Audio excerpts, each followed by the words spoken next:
요한계시록 2장 1절에서 7절까지의 말씀, 주의 말씀을 들으십시오.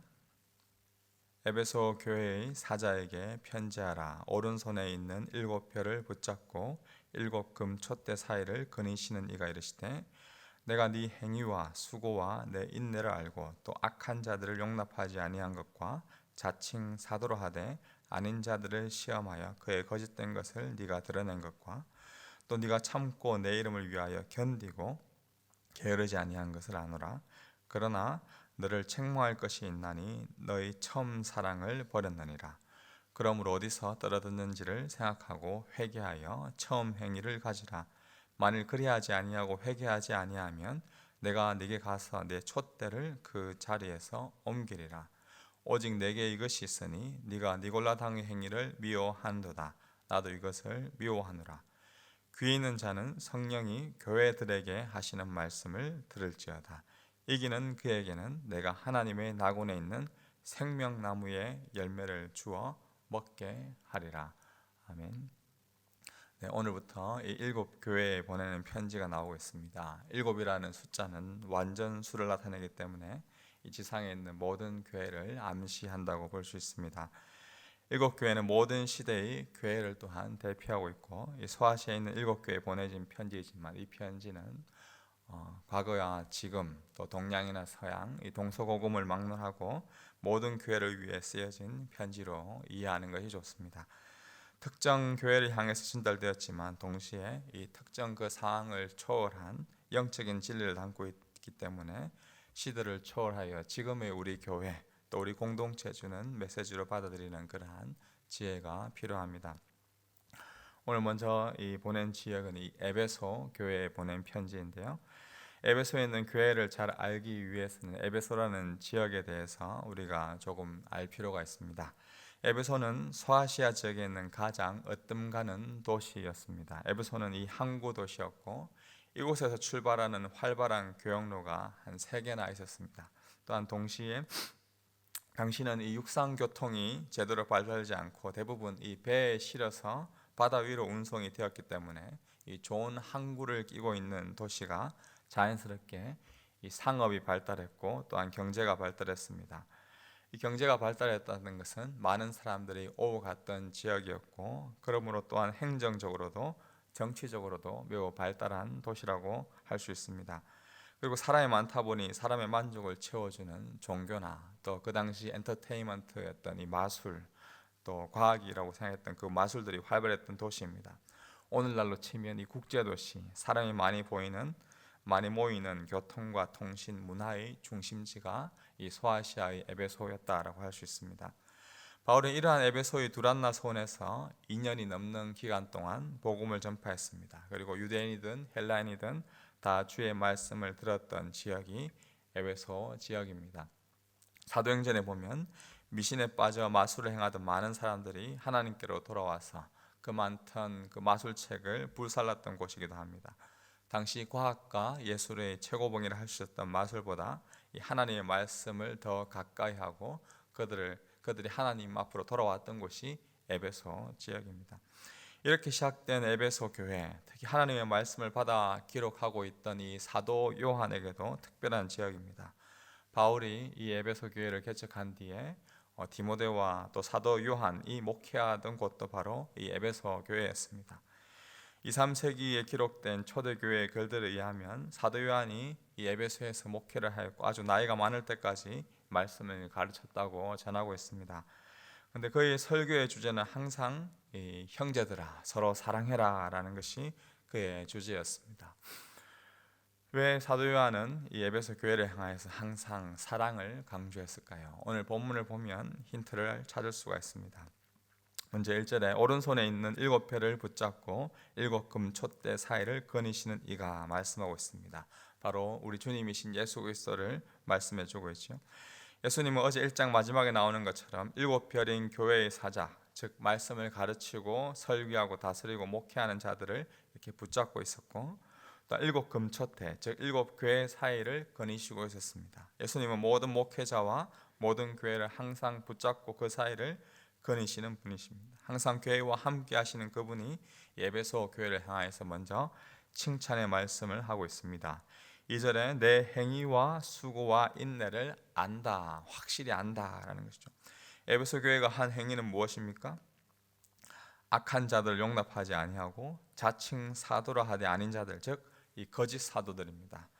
그들이 거짓된 사도인지를 잘 분별하는 그러한 분별력이 있었습니다. 그리고 3절에 참고 예수님의 이름을 위하여 견디고 게으르지도 아니하였다. 부지런하게 열심을 내었던 그런 교회가 에베소 교회입니다. 아주 뛰어난 도시에서 훌륭한 목회자들 밑에서 아주 잘 배운 성도들이었습니다. 그들은 무엇이 바르고 무엇이 틀린지 또 분별력이 있는 그러한 신앙들을 하는 지식과 지혜도 있었습니다. 또 6절에도 보니 니골라 당의 행위를 미워했다라고 나와 있습니다.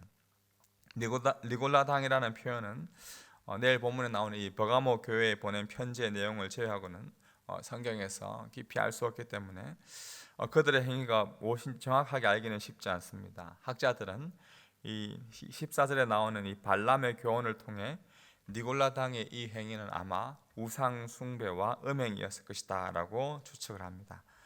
아마도 니골라 당은 에베소 교인들을 속여서 우상 숭배를 하도록 하거나 음란한 죄를 짓도록 조장하는 그 일들을 했을 것인데, 이러한 그들의 행위가 옳지 않다는 것을 바르게 알리고 그들의 행위를 미워했던 교회가 에베소 교회입니다. 교회가 무엇이 바르고 무엇이 옳은지 이렇게 바르게 분별하는 것은 굉장히 칭찬받을 만한 일입니다. 바른 말씀이 선포되고 바른 복음이 선포될 때 교회는 올바르게 갈 수가 있습니다. 아무리 뛰어난 악기를 가지고 좋은 연주를 할 수 있다 하더라도 바르게 튜닝되어 있지 않은 악기를 가지고 연주하는 것은 절대 아름다운 소리를 낼 수 없습니다. 그런 의미에서 이 바른 판단과 바른 분별력은 굉장히 중요합니다. 그런데 에베소 교회가 책망받은 일에 우리는 주목할 필요가 있습니다. 4절에 왜 에베소 교회가 책망받았다고 나옵니까? 처음 사랑을 버렸다.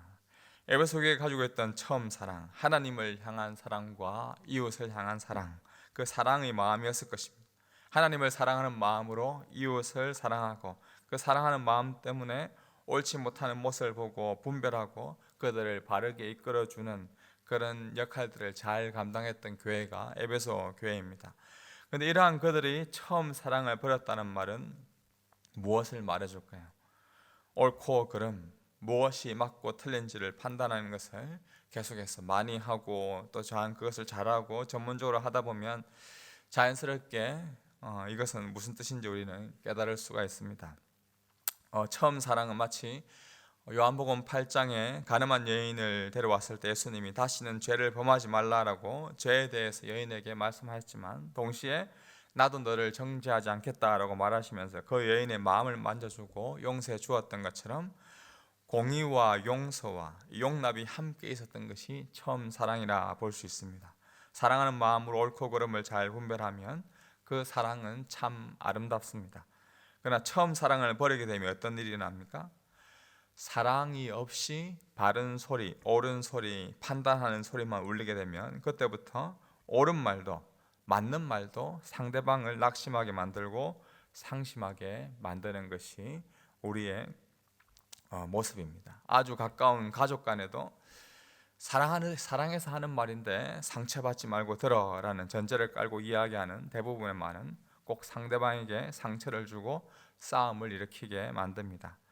진정한 사랑은 언제나 이 바른 소리를 낼 뿐 아니라 그 소리가 좋은 소리로 들리게 되어 있습니다. 그런데 왜 좋은 소리를 내지 못하고 바른 소리만 내게 될까요? 보통 옳다고 바르다고만 생각하는 이야기하는 그 대부분의 소리는 자기 희생, 자기 섬김, 내가 섬기겠다, 내가 낮아지겠다라는 마음보다는 내가 너보다 높이 있다, 너는 지금 잘못하고 있다 라는 상대방보다 더 우월감에서 나오는 사랑이기 때문에 그렇습니다. 내가 손해보지 않으려고 더 상대방의 마음을 헤아리지 못해서 빠르게 판단해버리는 경우가 있기 때문에 늘 옳은 것을 말하는 것이, 바른 소리를 하는 것이 늘 좋은 것은 아닙니다. 아마도 에베소가 받았던 이 책망받았던 것이 바로 이러한 모습이었던 것입니다. 예수님은 그들을 향해 무엇이라고 경고합니까? 5절에 그러므로 어디서 떨어졌는지를 생각하고 회개하여 처음 행위를 가지라. 만일 그리하지 아니하고는 회개하지 아니하면 내가 네게 가서 네 촛대를 그 자리에서 옮기리라. 어디서 떨어졌는지를 먼저 생각하라라고 합니다. 이 떨어졌다라는 것은 상실되었다, 파괴되었다라는 말입니다. 왜 처음 사랑의 모습을 버리고 상실되고 파괴되었는지 다시금 처음 행위를 가지라라고 권면합니다. 처음 행위는 말 그대로 사랑하는 마음으로 분별하고 바르게 판단하는 것을 말합니다. 사랑한다고 해서 무조건 옳지 않은 것도 용납하는 것을 말하는 것을 그렇게 이야기하는 것은 아닙니다. 옳지 않은 것은 바르게 분별할 뿐 아니라 그것을 지혜롭게 사랑하는 마음으로 대하는 것, 그러한 삶으로 다시 돌아가라, 회개해라 라고 권면하고 있습니다. 호통 판사라 불리는 이 천종호 판사가 있습니다. 8년 동안 이 소년원 판사로 일하면서 이 청소년들의 옳지 못한 행동들, 그리고 그러한 행동을 하도록 내버려둔 부모님들을 향하여서 쓴소리, 바른 소리, 거침없는 그 소리를 내뱉었던 판사라 하여서 이 호통 판사라 불립니다. 그러나 그가 호통만 친 것이 아니라 정말 그들의 죄는 미워하되 바른 판결을 내리기 위해 최선을 다하고 난 이후에 그 코트에서 내려와서는 그들의 내면의 아픔을 바라보고 그들이 잘못을 저지를 수밖에 없었던 그들의 환경과 아픔을 누구보다 공감하고 이해해 주었던 판사입니다. 그분의 책에 보면 이 소년 판사로서 활동했던 지난 날을 돌아보며 그가 가장 이 소년 판결을 내릴 때 염두에 두었던 그들에 대해서 기록한 것이 있는데 거기서 보니까 판결을 내릴 때 마음으로 재판을 했었다라는 그러한 표현이 있었습니다. 보호 소년들을 재판할 때 그들의 재범죄율은 높지만 그 소년들이 지금까지 살아온 날보다 앞으로 살아갈 날이 더 많기 때문에 정말 이들이 너무 이런 시기에 옳지 못한 사람이다, 악한 사람이다, 나쁜 사람이다 라는 낙인이 찍혀버리면 전혀 사회에서 제대로 된 활동을 할 수 없기에 이들을 마음으로 재판하여서 이들이 철이 들면 다시 회복할 수 있을 것이라는 그 희망으로 기다리며 부모의 심정으로 재판하였다라는 그러한 표현이 나오고 있습니다. 아마 이것이 바로 처음 사랑을 잃지 않은 에베소 교회의 처음 교회의 모습이겠다라는 생각을 했습니다. 그러나 처음 사랑을 잃어버리게 되면 마음으로 재판을 하는 게 아니라 머리로만 재판을 하기 때문에 사람 그 자체를 생각하지 않고 죄의 옳고 그름만을 생각하게 됩니다. 이러한 모습이 지속되면 주님은 촛대를 그 자리에서 옮기겠다라고 말씀합니다. 촛대가 다른 곳으로 이동한다는 것은 교회의 기능을 제대로 하지 못하는 것을 말합니다. 교회는 원래 촛대, 빛을 비추는 곳입니다. 그러나 교회에 빛이 없고 예수님을 비출 곳이 안 된다라는 것은 그것은 더 이상 교회가 아니라 어둠입니다. 이러한 경고와 함께 7절에 귀에 있는 자는 성령이 교회들에게 하시는 말씀을 들을지어다. 이기는 그에게는 내가 하나님의 나군에 있는 생명나무의 열매를 주어 먹게 하리라 라고 말씀합니다. 이기는 그에게는 하나님의 나군에 있는 생명나무의 열매를 주어 먹게 하겠다. 생명나무, 영원한 생명이 가득한 나무입니다. 거기서 나오는 열매는 영원히 먹을 수 있는 기쁨이 있습니다. 이것이 누구에게 가능합니까? 바로 이기는 그에게라고 말합니다. 누가 그렇다면 이길 수 있습니까? 누가 이기는 사람, 누가 승리하는 자입니까? 스스로 사랑하겠다, 오늘부터 내가 사랑해야지, 사랑 마음을 가져야지 라고 외치는 자입니까? 사실 우리는 그렇지 않습니다. 이미 이기신 예수 그리스도, 이미 승리하신 예수 그리스도, 이미 생명나무의 열매를 우리에게 주고 계시는 그 예수 그리스도를 믿는 사람이 이기는 자입니다. 예수 그리스도를 믿는 사람이 승리한 자입니다.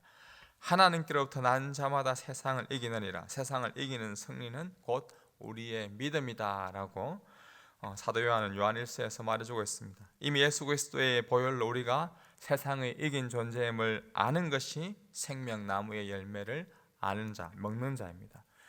우리 안에 사랑이 없는 게 아니라 더 정확히 말하자면 사랑이신 예수 그리스도가 우리 마음 가운데 없을 때 우리는 실패하고 넘어지고 처음 사랑을 잃어버리게 되는 것입니다.